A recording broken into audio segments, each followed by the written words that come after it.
घेतलेली आहे.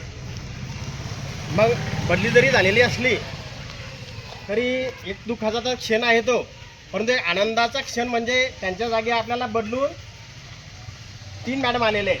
किती मॅडम आलेले आहेत? अजून आता तर सध्या 2 आहेत, अजून एक येणार आहे. म्हणजे आपलं नुकसान आहे का? भावनिक नुकसान तर आपलं आहेच, परंतु आपल्यासाठी तो आनंदाचा क्षण सुद्धा आहेत. म्हणून जसं आपण यांना निरोप दिला, जसं जाणाऱ्याला आपण निरोप देतो हां, तसं आपण आपलं कर्तव्य आहे की आपलं येणाऱ्यांचं सुद्धा आपण स्वागत हे केलंच पाहिजे. म्हणून आलेल्या दोन्ही मॅडमांचं आपल्याला टाळ्या वाजवून आपल्याला काय करायचं आहे? स्वागत करायचं. वेलकममध्ये 3 वेळा टाळ्या वाजवून.